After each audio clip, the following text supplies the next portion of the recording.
За сайн байцгаана уу та бүхэнд энэ өдрийн мэндийг хүргэе. Эрүүл мэндийн шинжилгээ ухааны их сургуулийн 2006 оны төгсөгчид одоогийнхаар анагаахын шинжилгээ ухааны үндэсний их сургуулийн 2006 оны төгсөгчдийн санаачлан бүтээж буй Алтан агнуур подкастын энэ удаагийн дугаар эхэлж байна.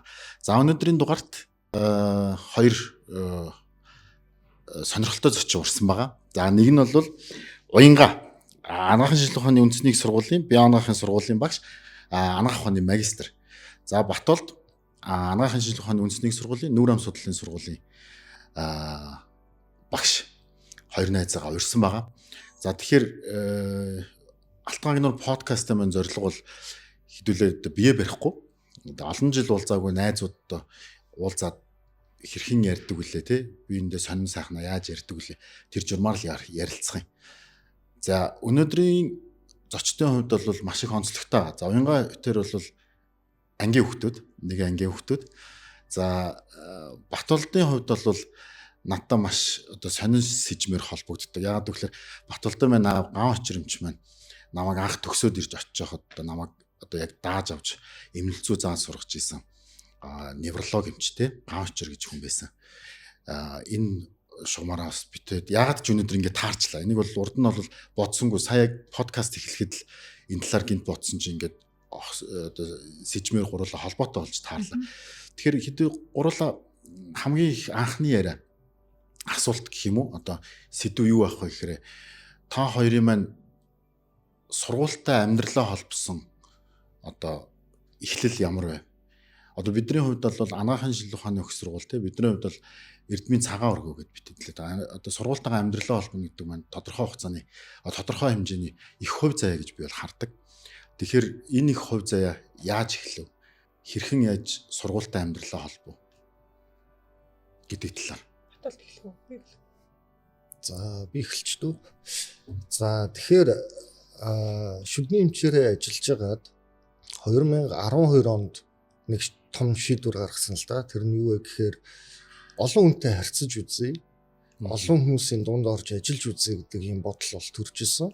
За шүдний эмч болохоор зөвхөн хүнээ үздэг, өвчин үү, өвдөхгүй юм ч юм. Ингээд зөвхөн нэг хүнтэй л харьцдаг байсан бол надад нэг ийм олон хүнтэй ийм хамт олон дунд орж ажиллая гэсэн нэг ийм бодол төрөөд за тухайн үеийн докторантур, магистрантурын алба гэдэг албанд бол ийм ажилд анх удаа орох ийм хувь тохиол бүрдсэн. Тухайн үед бол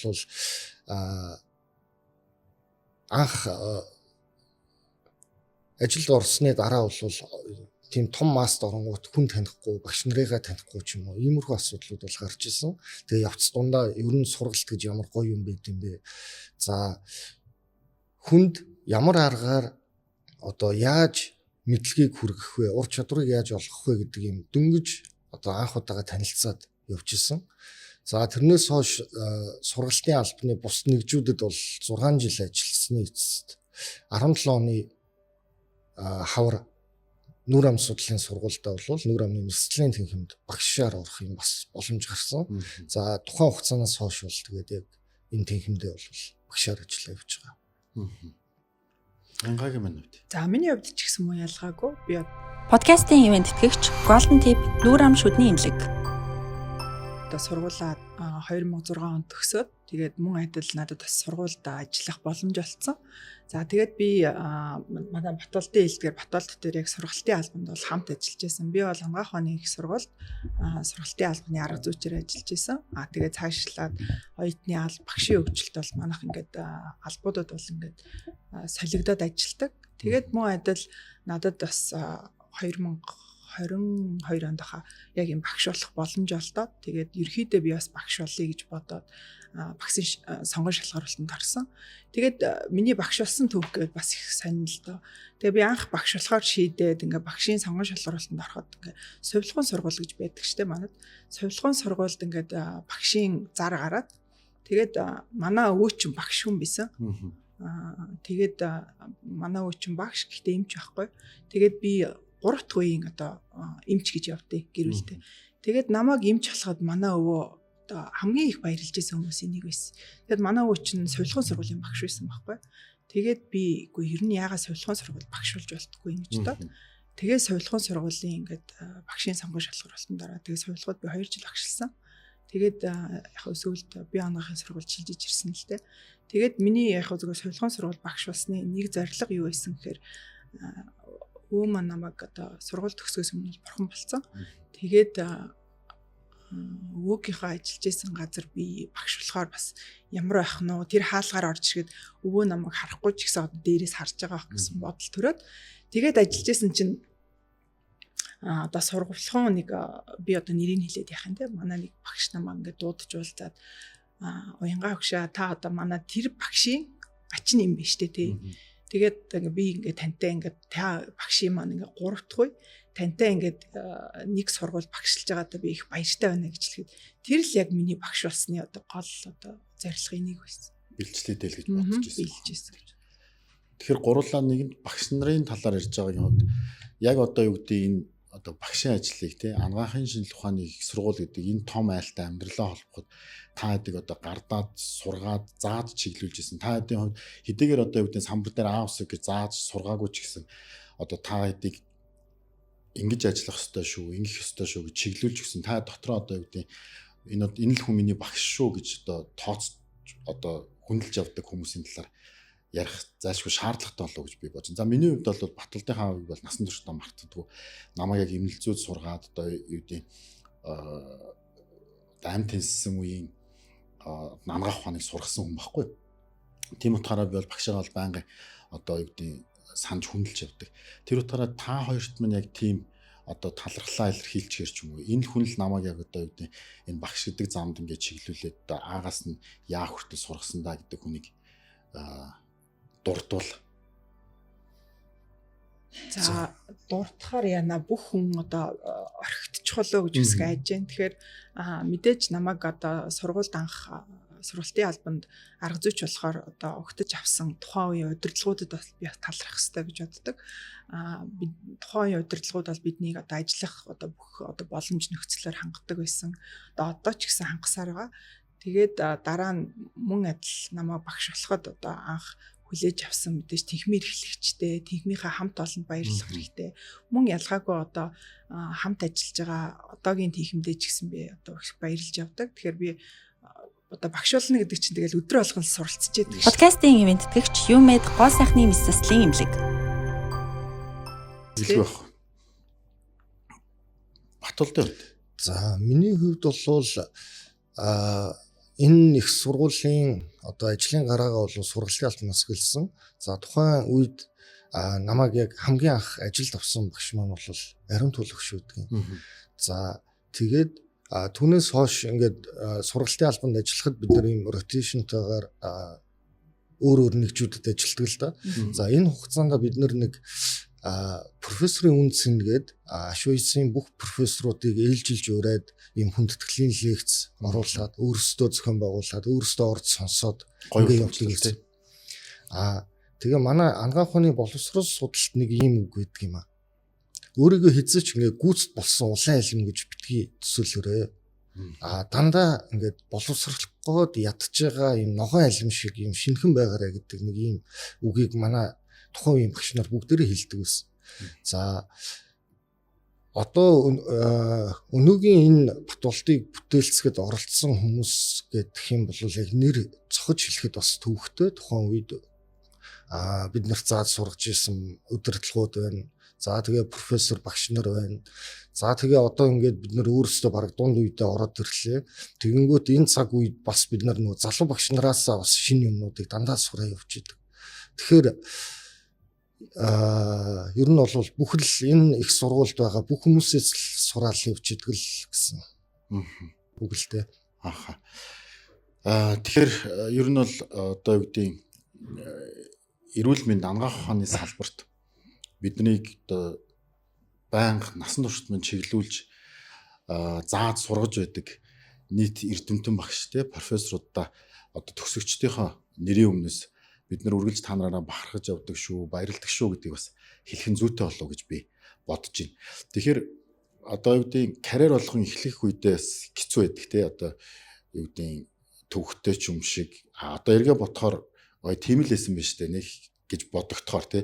Тухайн үед гэхдээ бит эдийг бол тодорхой хэмжээгээр сорж исэн тийм асуудлууд бас байж болох юм. Яагаад гэвэл одоо бид эмнэлзүү мөрөөдөд байжгаад багш нар бол цоогоол эхэлсэн эхнээсээ. Тэгэхээр яг багшийн одоо ажлын эхлэл point дээр буюу эхлэл хэсэг дээр тулгамдж исэн гол сорилууд юу вэ? Тэрийг яаж даван туулж исэн талаараа одоо бодохоор магадгүй хөгжилтэй санагдаж болох юм тийм ээ. Тэр талаараа хэдүүлээ ярилцъя. Подкастын ивент тэгч Сэцэн Мед эмнэлэг. За яг 2017 онд багш болоод орж ирээд оюутнуудад суралцагчдаа мэдлэг түгээхийн тулд би өөрөө тэрийг маш сайн мэдсэн байх хэрэгтэй байдаг. За өөрөө мэдгүй юм заа гэхэр чинь түүхтэй. Тэгэхээр яг багш болоод анхныхаа хичээлийг орохынхаа өмнөх шөнө нь бол би яг нөгөө оюутнуудтайгаа адилхан хичээлдээ бэлдээд маш олон одоо сурах хүчийг гадаад дотоодын сурах хүчгүүдээс яаж энэ мэдлэгийг ямар аргаар оюутнуудаа хүргүүл илүү сайн ойлгох вэ гэдэг байдлаар өөртөө эхлэх хичээл заагаад тэрнийхээ дараа оюутнуудаа хичээлээ заадаг. Яг иймэрхүү байдлаар бол яг нөгөө багшийн карьер маань эхэлсэн гэж хэлж байна. Дахиж суралцаж эхэлсэн. Тийм, дахиж суралцсан. Тэгэхгүй болохоор дэлхийд дээр юу болж байгаа, Монголд юу болж байгаа, энэ оюутанд яг аль мэдээлэл нь илүү хэрэгтэй вэ гэдэг утгаараа тал талаас мэдээлэл цуглуулад өөрөө тэндээ боловсруулалтаа хийгээд тухайн сургалтын хөтөлбөрийн хүрээнд яг аль агуулгын ямар аргаар өгвөл зүв бэ ч үт юм уу. Энэ утгаараа өөрөө дандаа хамт сураад явчихсан л.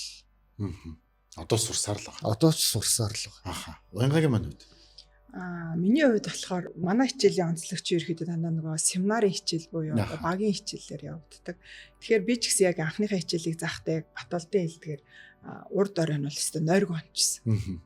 Тэгээд нойргоо хоноо шинжэнгөө хичээлээ бэлдээд оюутнуудын өмнө яаж гарах уу, одоо юу ярьж үгээ эхлэх үү гэдэг. Тэгээд бүр тэр тухайн өдрийнхаа эхний 1 цагийн хичээл би машин дотор замдаа өөртөө яриад ингээд нөгөө машины голын тойл гэдэг чтэй тойл руугаа хараад ингээд яг оюутнуудтайгаа харилцаж ярьж байгаа юм шиг яриад. Тэгээд тухайн өдөр чинь би миний хамгийн анхны хичээл 7:40 хичээлтэй байсан. Тэгээд би чинь баг 6 ахс гэж сургууль дээр очиж жаад тэгээд өөрийгөө бэлдээд ингэж халаадаа өмсөөл тойл молинд хараад тэгээд толны өмнө нэг ярьж үзээл за сайн байцгаана оюутнуудаа гэж нэг эхлээл гэх мэтчлэнгээр эхний хичээлийн дурсамж бол их олон байдаг л та. Тэгээд манай золооч гэсэн сая одоо манай сургуулийн одоо ашуус гэдэг их айлд нэгдээд бас манай сургуульд бол багш болсон шүү дээ. Тэгэхээр манай золоод ч гэсэн муу ялгаагүй багшийн одоо эхний өдөр ямар байсан бэ? Яста одоо үүдээ бид нар чинь хагалгааны өрөөндөө явж ороод хагалгаагаа эхлүүлдэг гэсэн. Тэгэд бас яг л нойргүй хонжоо. Одоо та хоёрыг бодвол би бол харьцангуй залуу гэж. Тийм. Одоо багшлах карьер нь дөнгөж эхэлж байгаа гэсэн. Тэгэхээр одоо хүртэл нөгөө нойргүй хондог өдрүүд байгаа. Тийм лекцээ бэлтгэхээс өсвөлээл тэгэл дадлага хийхээс өсвөлээ. Тийм нойргүй хонж оюутнуудаа бэлдэх, өөрийгөө бэлдэх тэр одоо үүдийн сорилууд үргэлжилсээр л юм. Тэгэхээр та хоёроос сурах юм бас зөндөх байгаа. Тэгэхээр асууж лавлах юм зөндөө гарах байх шүү. Тийм ерөөдөө бол эхний семестр, эхний хичээлийн жил бол ерөөхдөө нойргүй хондог тий. Яг хичээлээ бүх хичээлээ эхнээс нь бэлдэнэ. Тэгэл дадлагын хичээлээ яаж орох вэ, семинараа яаж орох вэ? Тэгээ одоо цаашлаад лекц уншдаг болоод эхлэхээр нөгөө лекцээ яаж бэлтгэх вэ? Тэгээ нөгөө манай нэг багш ярьдаг байсан чинь нөгөө ялангуяа лекц уншина гэдэг бол яг тайзан дээр ингээд урлаг үзүүлж байгаатай яг ижилхэн одоо ингээд маш олон оюутнууд харж байгаа шүү дээ. Тийм учраас би яг урлагийн тайзан дээр одоо гарч байгаагийн нэг хэлбэр учраас би одоо тухайн оюутнуудад мэдлэгийг бүтээхээс гадна өөрийнхөө гадна одоо биеийн хилэмжээрээ бас оюутнуудад үлгэрлэх хэрэгтэй. Хандлага бүтээх хэрэгтэй. Тийм хандлага бүтээх хэрэгтэй. Подкастын ивент тэгч цагаан уул эмэгтэйчүүдийн эмнэлэг. Тэгэхээр хэдүүлээ сая бит гурван ярианд хэд одоо оюутнууд гэд яриад эхэлчлээ. Тэгэхээр битэд өөрснийхөө оюутан байсан үеийг буюу 2000-ад оны ихэнх үеийг. За тэгээд түүнээс хойш 2010 оны дунд үеийг. Одоо ингээ 2020 он гараад дахиад дунд үедээ ирчлээ. Тэгэхээр ер нь бол бидний баримжаагаар бол 3 үеийн оюутнуудыг харж мэдэж одоо дүгнэлт өгөх боломжтой байгаа. Яг хоо миний хувьд бол оюутнууд техник технологийн хөгжилтэйгөө хөл нийлүүлээд маш их хурдцтай хөгжөөд байгаа харагддаг. Тэгэхээр энэ 3 үеийг өөрснийхөө оюутан байсан үеийг багшилж эхэлсэн үеэ яг одоо одоо үедээ яваа багш нарын хувьд харахад оюутнуудын хөгжил хурдцыг юу гэж үнэлэх вэ та хоёр? Би бол илүү их одоо юу гэдгийг одоо дээшээ тэмүүлэх чиглэл рүүгээ буюу сайн тал руугаа маш хурдцтай хөгжиж ингэж хардаг оюутнуудыг. Тэднэрт мэдээлэлээ цуглуулж авч байгаа их сурвалжууд нь маш олон болцсон. Тэр утгаараа тэд нар маш их мэдээллийг маш богино хугацаанд одоо цуглуулж байна тийм ээ. Тэр утгаараа би бол одоогийн шинэ үеийн оюутнууд бол өксөг чиглэлтэй буюу эрэг тал руугаа маш хурдцтай хөгжиж гэж харж байгаа. Та хоёрын хувьд. Тий, одоо сүүлийн үеийн оюутнууд ч ерөөхдөө нөгөө Z үеийнхний оюутнууд их орж ирж байгаа шүү дээ. Тэгэхээр энэ үеийн оюутнууд бол бидний байсан оюутнуудаас одоо бидний үеийн оюутнуудын үеэс шал өөр л дөө. Энэ үе одоо бидний үе чинь бол ингээд юм болгон харьцангуй жахан хомс энтер байсан те. Номын санд хүртэл тий, номын санд хүртэл ингээд очирддаг гэсэн шүү дээ. Тэгэл нэг ном олоод авчвал барыг тэгэл тэрийгэ буцааж номын санд өгөхгүй ч гээд харамлал те. Бараг боломжтой бол хуудсыг нураад авчмаар санагддаг тий. Тэгэхэд бол орчин үеийн оюутнууд бол нөгөө мэдээлэл их сурвалж болстой хангалттай болсон. Заавал ном гээд хааргүй болсон. Одоо сүүлийн үед чинь нөгөө айгу хурдцтай хөгжиж जैन гэдэг нөгөө чат GPT интерес янз бүрийн мэдээлэл авдаг болсон. Тэгэхээр бид нар хүртэл оюутнуудтай мэдээлэл өгөхдөө бас их олон их сурвалжийг бас одоо шүүжээж аль их сурвалж нь илүү жаахан баталгаатай байх уу. Тэгээд оюутнуудын бас олж авж байгаа мэдээллийг хүртэл бид нар бас яаж шүүж тунгаах уу. Тэр олон мэдээлэл дундаас бид нар өөрсдийнхөө мэдээллийг хэрхэн зөөх үү тал дээр бас нэлээд их ажилтдаг л та. Баталгаатын хувьд. За тэгэхээр бид нарыг оюутан байхад манай нүүр ам судлалын сургууль маань өргөдөглийн 2 дахь хүртэл байрлалдаг гэсэн бол одоо нүүр ам судлалын сургууль, нүүр ам судлалын төв имлэг гэдэг юм том 2 юм нэгчтэй болсон. Чи сургуулийн хойд кампус гэж байна. Тийм, хойд кампус бод чинь бүр том кампус шүү дээ. Тийм. Тэгэхээр бид нарыг оюутан байх үед нэг хүн үзэх боломж нь ямар байсан бэ? Одоо бол бүхэл бүтэн ийм том имлэг ажиллаж байгаа. Энэ үед бол оюутнуудад маш их боломжтой болсон. Бид нэртэй харьцуулах юм бол. За дээрэс нь сая манай уянгаа хэллээ. Энэ хэмэл оюун ухаан, за тэгээд энэ мэдээлэл авах их сурвалжууд, ном сурах хүчгийн хангамж ч гэдэг юм уу. Иймэрхүү юмнууд бол төсөөллийн аргагүйгээр бол нэмэгдсэн. За энэ утгаараа нөгөө залуу хүүхдүүдээс бид нэр өөрсдөө бас давхар сураад энэ үнэхээр хэмэл оюун ухаанаар ашиглаад байгаа юм бол бид нар бас тэрийг ашиглахгүй бол одоо цааш бид нар өөрсдөө багш байхад хэцүү болох ийм нөхцөл байдлууд байдаг. Тэгэхээр одоогийн оюутнуудын хувьд бол боломж маш их байгаа. За энэ дээр нь бол багш гэдэг үднээсээ бол тэр боломжийг зүү зөхсдөө ашиглах. За тэгээд хөгжих энд нь бол бид нэр илүүтэй түлхүү одоо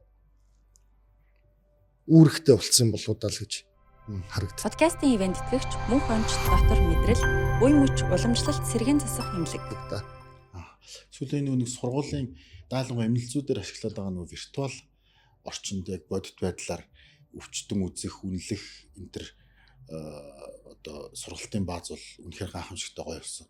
Тэр бол одоо хүүхд яг жинхэнэ эмчлүүлэгч үзэхийн өмнө тэр виртуал орчны сургалт гэдэг бол үнэхээр яг гайхамшигтай гоё хөгжсөн байгаа.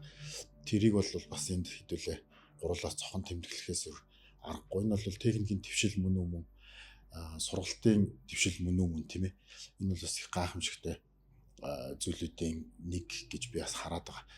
Тэгэхээр одоо гурлаа оюутнуудынхаа талаар ярьлаа. Оюутнууд бол ингэж хөгжиж байгаа юм байна. Тэгэхээр бидний хувьд ер нь хөгжил ямар явж байна? Өглөө очиод халаадаа өмсөд талент харж өөрийгөө бэлддэг байсан уянгаа гэж. Урд шөнө нойргүй хоноод лекцээ бэлддэг байсан Батуул багш. Өнөөдрийн хүртэл хэрхэн өөрчлөгдөв? Хувь хүнийхээ хувьд ямар өөрчлөлт, ямар амьдралын зам туулав гэдэг талаараа ярил. Гэхдээ одоо өөрчлөгдсөн гэхэд ч хайшаа юм те. Бид нар чинь бол ингээд багш хүн гэдэг бол би түрүүний хэлснээр байнга суралцж явах хэрэгтэй гэдэг байгаа. Тэгэхээр нөгөө эхний улиралд заасан хичээлээ мэдээж тэгж ярьсан бол хоёрдугаар улиралд хичээл заахтаа бас тэрийгэ жаахан баяжуулдаг. За тэгээд дахиад шинэ хичээлийн жил эхэлтэхэд мөн ялгаагүй сэдвээ баяжуулдаг. Тэгээд бид нар чинь ганцхан одоо хамт олноосоо суралцахаас гадна бас оюутан залуусаасаа бас суралцж идэг. Тэд нар маань бас юу төлөхөө хэрэгжилж гин, юу төлөхөөг сонирхож гин ч гэдэг юм уу. Тэднэрээс бас мөн тасралтгүй суралцсаар идэг. Тэгэхээр нөгөө Батбол маань түрүү эхлэхдээ хэлсэн ш нөгөө ногоо айлм шиг л байгээд. Тэгэхээр бид нар бол хизээч өөрсдөө одоо боловсрцсан айлм гэж юусоо боддгоо. Тэг байнга одоо түүхийн ногоо айлм шүү л гэж бодож байна. Батболтой үед энэ асуултан дээр. За энэ сургалтын үйл ажиллагаа болохоор яг энэ жилийн циклтэй явдаг. 2 семестр явлаа. За дараа жил нь дахиад эхэлдэг. За энэ болгонд бид нэр дэлхийн одоо энэ ангаах ухаанд, Монголын ангаах ухаанд ямар шинэ мэдлэг мэдээлэл орж ирсэн бэ гэдгийг одоо нөгөө хөтөлбөр болгондоо ингээд сайжруулаа явж идэг. За энэ болгонд бид нэр өөрсдөө тэр мэдээллүүдээ оюутанд суралцагч нарт одоо заахын тулд өөрийгөө дандаа л хөгжүүлээд явчих юм шаардлага гарч ийн л да. Тэгээд бид нэр зөвхөн мэдлэг мэдээлэл одоо ур чадварыг заахаас гадна бидний зааж байгаа арга барил маань тухайн одоо шинэ үеийн залуу хүүхдүүдэд үнэхээр таарад байгаа мó таахгүй байгаа мó гэдгээрээ бид нэр дандаа өөрийгөө үнэлж явж идэг гэсэн.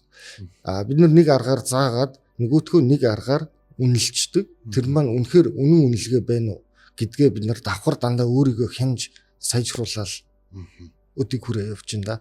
Тийм тий нэг ангид өнөөдөр нэг ангид нэг ийм аргаар орсон бол энэ ангид ингэж орох нь тохиромжгүй байна. Ер нь дараагийнхаа ангид орохдоо энэ аргыг биш сургалтын одоо энэ аргыг хэрэглэе ч гэдэг юм уу тэгэж илүү их нөгөө апдейтед буюу тийм байнга шинжилж байгаа явж байгаа тий. Тэр утгаараа энэ тэгээд одоо хамгийн анхны лекцээ уншихдаа би утсан дээр нөгөө утсаа флайт мод дээр нь тавьчаад voice record хийчихэд дараа нөгөөдгөө сонсоод би лекц уншихдаа ямар одоо сул үг ашиглаад байна. За энийг яаж багасгах вэ? За юуг би жоохон буруу тайлбарласан юм уу? Эсвэл дутуу тайлбарласан юм уу? Тэгвэл би дадлага орж явах үедээ энийг залруулж өгөх үү? Тэгээд дараагийн хичээлийн жил эхлээд яг тухайн лекц уншихдаа би нөгөөх гаргасан алдаануудаа ингээд засаад явчихсан. Гой санаа. Хоёроос суралцж байгаа шүү. Би хоёроос мессеж аваад байгаа шүү. Гурлаа хамтдаа суралцсан. Тэгэхээр ангаахын шинжилгээ ухааны үндэсний сургууль багш байна гэдэг маань оюутнуудад дан ганц хичээл заах ажил бол биш те. Имлэлцүүтэй гээд тогтмол ойрхон байна. Судалгаа шинжилгээтэйгээ ойрхон байна. Давхар битэдэд имлэлцүүн одоо ачаалал судалгаа шинжилгээний академик ачаалал гэдэг маш олон ачааллууд ирж байгаа тий. Тэгэхээр энэ бол миний зүгээс одоо шинэ багшийн зүгээс тооёроос зөвлөгөө авах гэж байгаа асуулт шүү. Тэгэхээр яг ийм журмаар та хоёр минь яаж ажил амьдралынхаа балансыг тэнцвэртэй байдлыг хангаж байна? Яаж одоо тэрийг мэдээж одоо та хоёр одоо магадгүй зөв төлөвлөх те одоо юу гэдэг цагийн хуваараа зөв төлөвлөх энэ төр гэд ярих бах. Гэхдээ хувь хүн талаасаа тэр дунд одоо бие махбодын хувьд болон сэтгэл зүйн хувьд өөрснийгөө ачаалалд стресс төлөхгүй байх, амьдралынхаа балансыг одоо хадгалахын тулд ямар одоо ажлын бус цагаар хийж байгаа хобби ч юм уу те юу вэ? Тэр талаараа та хоёр нь яриач. За тэгэхээр ер нь бол амар хүнд асуулт байна л да. За мэдээж одоо энэ нийгэмд одоо хөлөө олоод ингээ явахын тулд нөгөө ажил амралтын ийм хуваарлтыг л маш сайн гаргахгүй болвол энэ чинь нэг талдаа гэр бүлээ одоо хувийн амьдралаа гэсэн. Нөгөө талдаа болохоор энэ ажил карьер аль алийг орхигдуулахгүйгээр хамтдаа явна гэдэг бол жоохон төвөгтэй. Тэгээд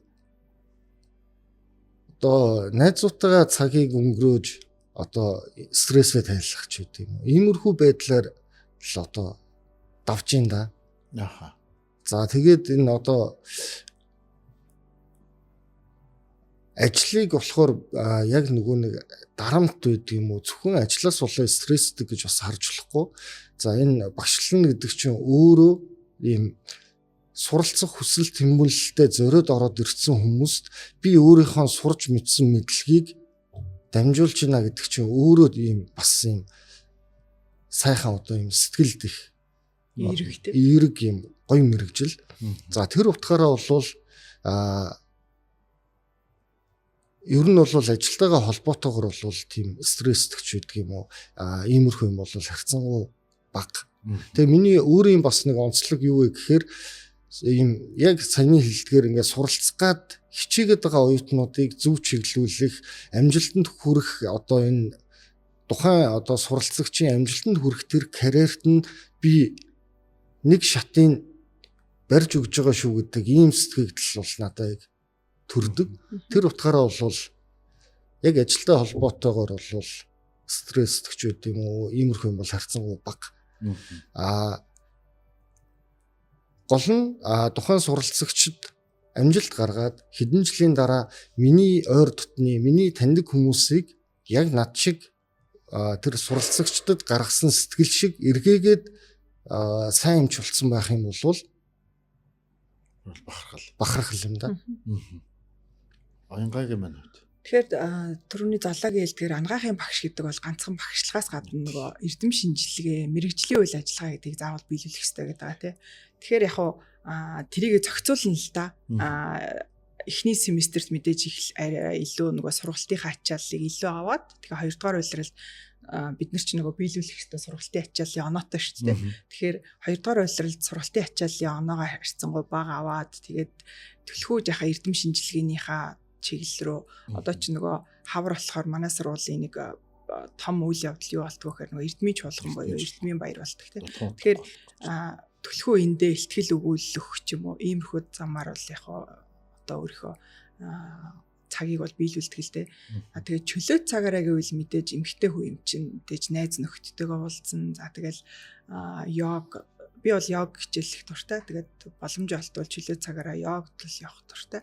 Тэгээд би бол нэг ажилдаа стресстэй л ядраад идэггүй. Ягаад гэвэл би бол ажилдаа дуртай. Тэгэхээр хүн дуртай юм хийнэ гэдэг бол ядрал буюу тийм стресс бол байхгүй. Тэгэхээр харин ч бүр ингээд шин залуу одоо оюутнуудтай харилцана гэдэг бол тэднэрээс би бол бас их юм зөв суралцж яадаг. Тийм учраас би бол ажилласаа стресс зөвш харин ч бүр их аз жаргалтай. Подкастын ивент тэтгэгч Golden Tip нүүр ам шүдний имлэг. Подкастын ивент тэтгэгч Цагаан уул эмэгтэйчүүдийн имлэг. Подкастын ивент тэтгэгч Юмед гоо сайхны мэс заслын имлэг. Подкастын ивент тэтгэгч Сэцэн мед имлэг. Подкастын ивент тэтгэгч Мөнх онч дотор мэдрэл үе мөч уламжлалт сэргээн засах имлэг. Нэгэнт судалгаа шинжилгээний ажил ярьсных гурлаа хийж байгаа судалгааныхаа талаар яриул. Сүүлд ямар судалгаан дээр илүү их ажиллаж байна.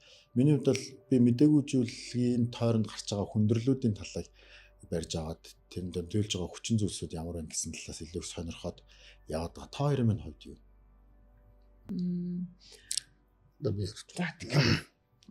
За тэгэхээр би нүүр амны мэслийн чиглэлээр бол ажилладаг. За тэгээд энэ улсын хэмжээнд ийм том судалгаанууд урьдчилан сэргийлэх чиглэлийн том судалгаанууд бол хийгдсэн байдаг. Тэгээ яг миний хувьд бол одоогоор амны хөндий илүүтэй цооролтойгоо холбоотой урьдчилан сэргийлэх чиглэлээр докторийн судалгааны ажлаа хийгээ явж байгаа.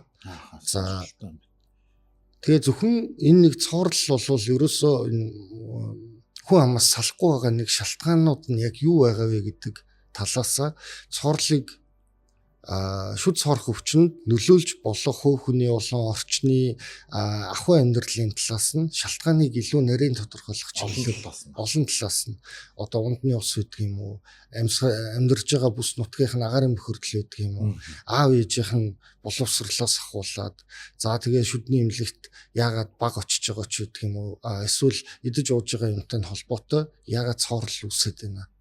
За бид нар бол зөвхөн эслийн эмч гэдгээрээ өвчтөн хүмүүсийг өвчин тусчаад ирж байгаа хүмүүстэй тэмцээд одоо тэр өвчнөд тэмцээд ах юм бол бидний ажил бол ерөөсөө хизээч дуусахгүй учраас зөвхөн миний харж байгаа өнцгөр энэ ангаах ухаан урьдчилан сэргийлэх тал дээр илүү одоо давуу болчих юм бол өвдөх хүнийх нь тоо цөөрнө гэдэг утгаараа ер нь урьдчилан сэргийлтийг бас жоохон сонирхоод энэ чиглэлээр судалгааг явуулж байгаа.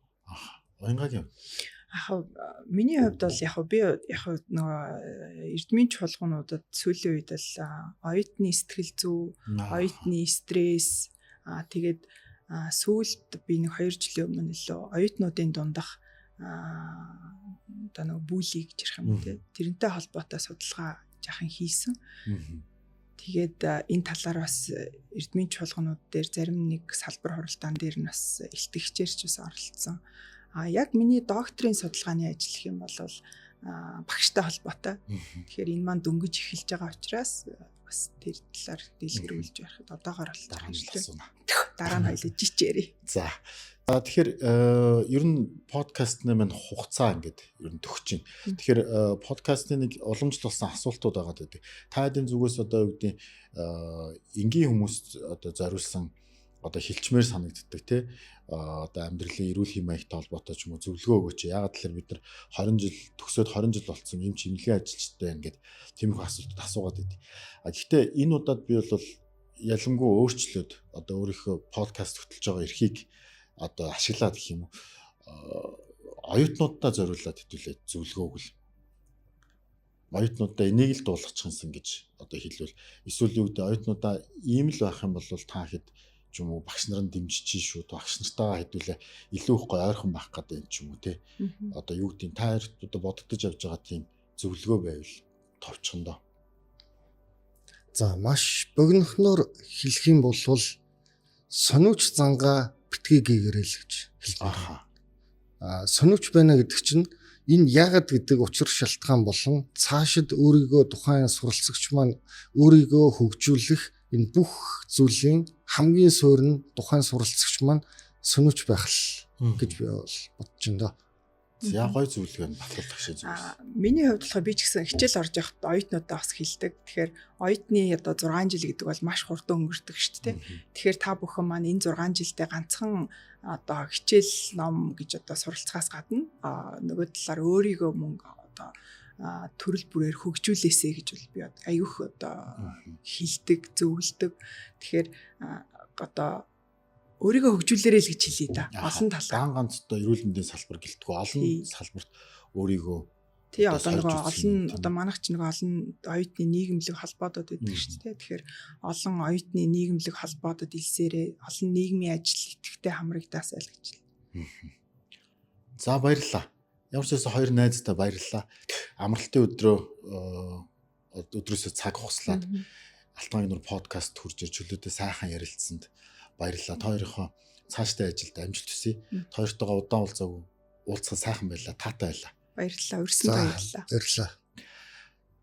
За, эрүүл мэндийн шинжилгээ ухааны их сургуулийн 2006 оны төгсөгчид одоогийнхоор анагаахын шинжилгээ ухааны үндэсний их сургуулийн 2006 оны төгсөгчдийн санаачлан бүтээж буй Алтан агнуур подкастын энэ удаагийн дугаар энд хүрээд өндөрлж байна. Нийт төгсөгчдөө Алтан агнуур подкасттай хамт байгаарай гэж уриалъя. Баярлалаа, баяртай.